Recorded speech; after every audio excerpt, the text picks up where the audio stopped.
చంద్రబాబు నాయుడు గారితోనే అయితే బీఆర్ఎస్ నేతలు 10 మంది ఎమ్మెల్యేలు కలవబోతున్నారు శనివారం రోజున అని చెప్పేసి అయితే మరి వార్తలు వస్తున్నాయి. ఇందులో ఎంతవరకు వాస్తవం ఉంది ఏంటి అనేది మనకు వివరించడానికి మనతో పాటు ఉన్నారు ప్రముఖ సీనియర్ జర్నలిస్ట్ డివిఎస్ గారు. నమస్కారం సార్. నమస్తే సార్. ఇప్పుడు చూస్తుంటే చంద్రబాబు నాయుడు గారిని మొన్న కలిశారు, ఒక 4-5 బీఆర్ఎస్ ఎమ్మెల్యేలు కలిశారు. అయితే ఇప్పుడు రాబోయే శనివారం రోజున ఒక 10 మంది బీఆర్ఎస్ నేతలు ఎమ్మెల్యేలు కలవబోతున్నారని చెప్పేసి మరి వార్తలు వస్తున్నాయి. అంటే ఈ భేటీ వెనకాల, ఈ కలవడం వెనకాల ఏమైనా స్టోరీ ఉందా, దీని వెనకాల ఏమైనా ఉందంటారా? తెలంగాణలో ప్రధాన రాజకీయ పార్టీల్లో గగ్గోలెత్తున్నారు. వాళ్ళ గుండెల్లో రైళ్లు పరిగెత్తున్నాయి.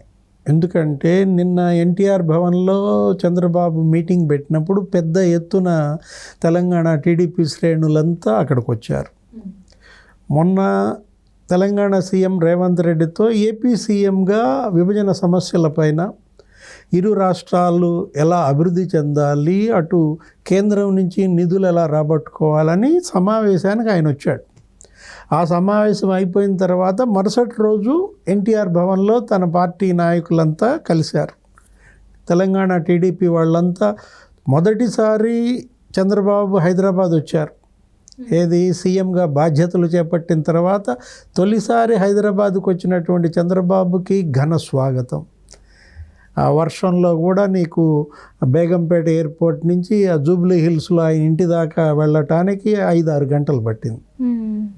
అంత పెద్ద ఎత్తున ఆయనకి ఘన స్వాగతం లభించటం, తర్వాత ఎన్టీఆర్ భవన్లో ఆయనకి సత్కారం, అప్పుడు మొత్తం తెలంగాణ వ్యాప్తంగా మరి తెలంగాణ టీడీపీ నాయకులంతా రావడం, ఇక్కడ మళ్ళీ తెలుగుదేశం ఫ్లవరిష్ అవుతుంది. ఇక్కడ మళ్ళీ తెలుగుదేశం పునర్వైభవం వస్తుందా?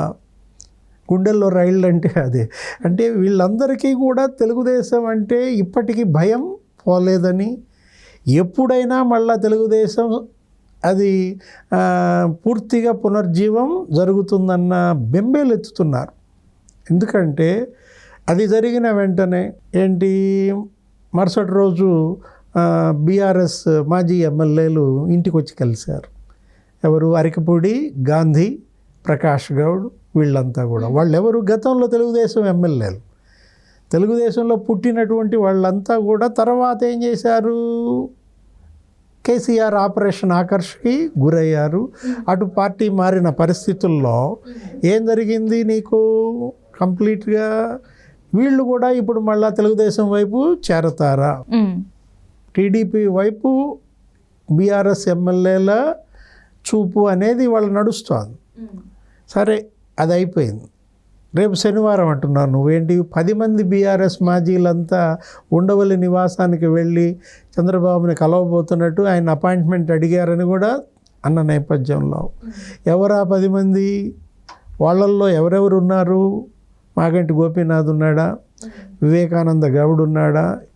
ఇప్పుడు గతంలో వీళ్ళంతా పనిచేసిన వాళ్ళే, తెలుగుదేశంలో ఎమ్మెల్యేలు అయిన వాళ్ళు, తెలుగుదేశంలో పుట్టుక, వీళ్ళ యొక్క రాజకీయ పుట్టుకే తెలుగుదేశం అయిన దీంట్లో గర్వాపసి, స్వగృహ ప్రవేశం అంటారు రేపొద్దున ఏది చేరినా కూడా. అది చూసి కంగారెత్తిపోయి ఇటు బీఆర్ఎస్ కానీ లేకపోతే ఇటు కాంగ్రెస్ వాళ్ళు కూడా కొంచెం మాట్లాడుతున్నారు. విజయశాంతి కూడా ఆమె ఏదో ట్వీట్ పెట్టిందన్నారు. ఏమని? చంద్రబాబు ఇక్కడికి వచ్చింది రాష్ట్ర ప్రయోజనాల కోసం అనే బిల్డప్ ఇచ్చిన, పార్టీ ప్రయోజనాల కోసం ఆయన వచ్చినట్టుగా తర్వాత పరిణామాలు కనపడుతున్నాయి. అంటే ఏంటి? ఎన్టీఆర్ భవన్లో ఆయన సన్మానానికి జనం వెల్లువెత్తటం, తొలిసారి హైదరాబాద్ వచ్చిన సందర్భంగా భారీ ఊరేగింపు నీకు హైదరాబాద్ వీధుల్లో జరగటం, వీళ్ళ కంగారు అన్నమాట. ఏమంటారు వీళ్ళు? ఇప్పుడు జగ్గారెడ్డి కూడా మాట్లాడాడు. ఏమని? బీజేపీని ఏం చేస్తున్నారు? అక్కడ కూటమి ప్రభుత్వం ఉంది కదా ఆంధ్రప్రదేశ్లో, తెలుగుదేశం, జనసేన, బీజేపీ. కేంద్రంలో కూటమి ప్రభుత్వం ఉంది కదా, మోడీ ప్రభుత్వం.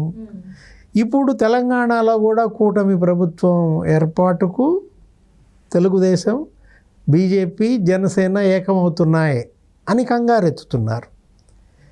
ఇక్కడ ఆలు లేదు, చూలు లేదు, ఏదో సోమలింగం అన్నట్టుగా ఎవరికి వాళ్ళు ఏంటి? ఇక్కడ నీకేం కనపడుతోంది? అభద్రత కనపడుతోంది. మీరు భద్రంగా ఉంటే ప్రత్యర్థికి భయపడాల్సిన అవసరం లేదన్నమాట. ఎవరైతే ఇవాళ కంగారు పడుతున్నారో వాళ్ళకి వర్తించే మాటలు ఇవి.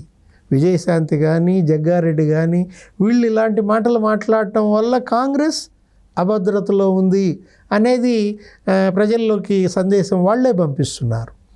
తెలుగుదేశం నుంచి వాళ్ళకు ఒక ఉపద్రవం పొంచి ఉంది అని తెలుగుదేశం వాళ్ళు అంటల్లా, కూటమి నేతలు అంటల్లా, బీజేపీ అంటల్లా, కాంగ్రెస్సే అంటోంది, బీఆర్ఎస్ఏ అంటున్న నేపథ్యంలో ఇప్పుడు బీఆర్ఎస్ ఇప్పటికే అనేక మంది కాంగ్రెస్లో చేరిపోయారు. ఏది 6-7 ఎమ్మెల్యేలు చేరిపోయారు కాంగ్రెస్లో, 6-7 ఎమ్మెల్సీలు కాంగ్రెస్లో చేరిపోయారు. అంతకుముందు ఎన్నికల ముందు పెద్ద ఎత్తున మాజీ ఎంపీలు కూడా బీజేపీలో చేరిపోయిన దీంట్లో, మాజీ ఎమ్మెల్యేలు బీజేపీలో చేరిపోయారు. అటు కాంగ్రెస్ ఒక ముక్క, ఇటు బీజేపీ ఒక ముక్క పంచుకోగా మిగిలిన ముక్క తెలుగుదేశంలో చేరిపోతుందా? అలా ఇప్పుడు అనిపిస్తోంది మనకేంటంటే వీళ్ళందరూ కూడా తెలుగుదేశాన్ని ఇక్కడ బలోపేతం చేసే దిశగా తెలుగుదేశం ప్రయత్నాలేమో కానీ ఈ ప్రత్యర్థి పార్టీల ప్రయత్నాలే మనకి ముమ్మరంగా కనపడుతున్నాయి ఈ వ్యాఖ్యల ద్వారా. ఒకవేళ రేపొద్దున ఒక సమర్థుడైనటువంటి వ్యక్తికే తెలంగాణ తెలుగుదేశం పార్టీ పగ్గాలు కనుక అప్పచెప్తే, రకరకాలుగా అంటున్నారు, బక్కన్ నరసింహులు, అరవింద్ కుమార్ గౌడ్, వీళ్ళందరూ నన్నూరి నర్సిరెడ్డి, జ్యోత్స్న, వీళ్ళతో పాటు ఇంకెవరో బయట నుంచి వస్తున్నారని, ఆయనకి ఎవరికో తెలుగుదేశం అధ్యక్ష పదవి ఇస్తున్నారని, ఇలాంటి నేపథ్యంలో అదే కనుక జరిగినట్లయితే ఇంకెంత బెంబేలు ఎత్తుతారో, ఇంకెంత కంగారు పడతారో. ఇప్పటికీ కూడా తెలుగుదేశం ఓట్ బ్యాంక్ ఉంది. మనం చూసాం చంద్రబాబు అరెస్ట్ అయినప్పుడు ఎంతమంది రోడ్లు ఎక్కారో, ఏ విధంగా బీఆర్ఎస్ ఇవాళ ఈ ఘోర ఓటమికి వాళ్లే కారణమయ్యారు. చంద్రబాబు అరెస్ట్ అప్పుడు కేటీఆర్ చేసిన వ్యాఖ్యలు ఏం జరిగాయి? బీఆర్ఎస్ని నీకు భూస్థాపితం అయ్యేటట్టుగా చేశాయన్నమాట. మళ్ళా తెలుగుదేశం గనక ఇక్కడ వేళ్ళూనుకుంటే ఇక్కడ ప్రధాన రాజకీయ పార్టీలకి అడ్రస్ గల్లంతవుతుంది.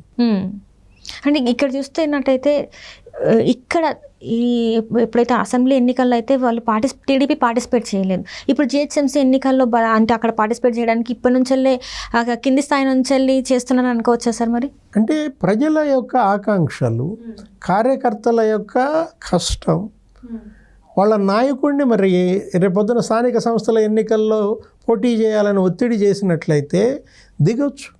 దిగిన వెంటనే ఏం జరుగుతుంది? జీహెచ్ఎంసీలో ఇప్పటికీ వాళ్ళ ఓట్ బ్యాంక్ ఉంది. ఎంత ఒకవేళ కొంతవరకు బీఆర్ఎస్కి మళ్ళినా, ఎటు మళ్ళినా మళ్ళీ మొత్తం అంతా కూడా అటే సాలిడ్ అయితే ఏమవుతుంది?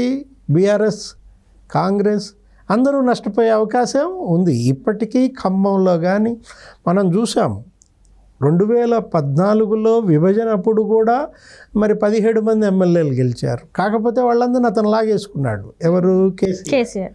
ఆ తర్వాత జరిగినటువంటి ఎన్నికల్లో మనం చూసాం 2 సీట్లు కొట్టింది. ఏది? 2018 ఎన్నికల్లో కూడా 2 ఎమ్మెల్యేలు గెలిచారు ఖమ్మంలో, మచ్చా నాగేశ్వరరావు, సండ్ర వెంకట వీరయ్య. అంటే బలమైన నాయకులు కనుక ఉన్నట్లయితే ఇప్పటికీ కూడా కార్యకర్తలు తెలుగుదేశం జెండా పట్టుకుని ఇవాళ పార్టీని నిలబెడటానికి అనేక మంది సిద్ధంగా ఉన్న నేపథ్యంలో మొత్తం ఎవరైతే పార్టీని వీడి వెళ్ళిపోయారో వాళ్ళంతా మళ్ళా ఇవాళ ఘర్ వాపసియా. చూడాలి ఏం జరుగుద్దో ఈ 4 ఏళ్లలో. నిన్న కూడా రేవంత్ రెడ్డి అక్కడికి వెళ్ళి అక్కడ కామెంట్స్ మనం చూసాం. షర్మిల సభలో అక్కడ రాజశేఖర రెడ్డి జయంతి సందర్భంగా ఆయన కూడా మరి విజయశాంతి, జగ్గారెడ్డి మాటల ప్రకారమే అతను కూడా తెలుగుదేశాన్ని విమర్శించారు. అవును సార్, ఈ మాట కూడా అన్నారు. బీజేపీ అంటే బాబు, జగన్, పవన్ అన్నారు. అవును సార్. అక్కడ అంటే ఏ విషయంలో అయినా సరే గురువు అయితే అవ్వచ్చు, కానీ రాజకీయంలో గురువు కాదు, అవసరమైతే గురువుతో కూడా తలపడతానన్నట్టుగా మరి ఆ వ్యాఖ్యలు మనం చూసిన దీంట్లో ముఖ్యమంత్రులుగా ఇరు రాష్ట్రాల ప్రయోజనాలు కాపాడటం అదొక ఎత్తు, 2 పార్టీల అధ్యక్షులుగా మరి ఆ 2 పార్టీల ప్రయోజనాలు కాపాడటం మరో ఎత్తు. చూడాలి రేపొద్దున రాబోయే తెలంగాణ